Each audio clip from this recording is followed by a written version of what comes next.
সুপ্রভাত। আজ 23শে ডিসেম্বর, জাতীয় কৃষক দিবস।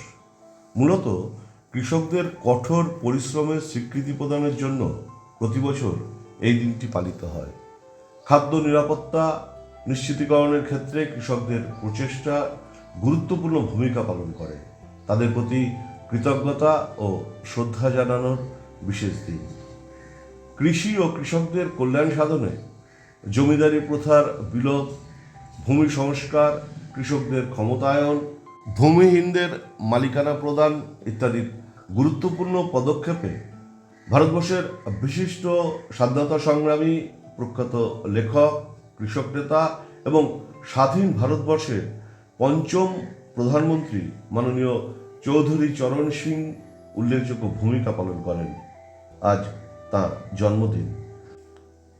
মাননীয় পঞ্চম প্রধানমন্ত্রীকে সম্মান জানাতে কৃষকদের এবং সমাজের প্রতি তার গুরুত্বপূর্ণ ভূমিকা স্মরণার্থে তার জন্মদিনটি জাতীয় কৃষক দিবস উদযাপনের দিন হিসাবে প্রথম 2000 খ্রিস্টাব্দে ভারত সরকার কর্তৃক ঘোষিত হয় এবং 2001 খ্রিস্টাব্দ থেকে প্রতি বছর আজকের দিনটি জাতীয় কৃষক দিবস হিসাবে পালিত হচ্ছে।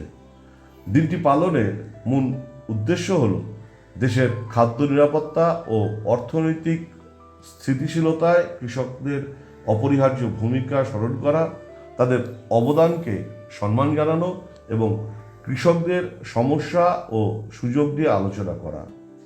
কৃষক আমাদের সমাজের মেরুদণ্ড। তাদের অক্লান্ত পরিশ্রমে আমাদের প্রতিদিনের আহার নিশ্চিত হয়। কৃষক দিবসে কৃষক এবং কৃষিকার্যে যুক্ত সকলের প্রতি বিনম্র শ্রদ্ধা ও কৃতজ্ঞতা জানাই।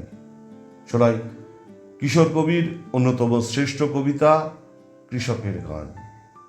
এ বন্ধা মাটির বুক চিরে এইবার ফলাবো ফসল, আমার এ বলিষ্ঠ বাহুতে আজ তার নির্জন বোধন। এ মাটির গর্ভে আজ আমি দেখেছি আসন্ন জন্মেরা, ক্রমশ সুপুষ্ট ইঙ্গিতে দুর্ভীর অন্তিম কবর।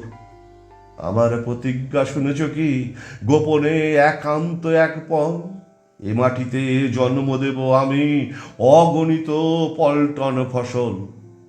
ঘনায় ভাঙন দু চোখে ধ্বংসস্রোত জনতা জীবনে, আমার প্রতিজ্ঞা গড়ে তোলে ক্ষুদিত সহস্র হাত ছানি। দুয়ারে শত্রুর হানা, মুঠিতে আমার দুঃসাহস, কর্ষিত মাটির পথে পথে নতুন সভ্যতা গড়ে পথ। নমস্কার।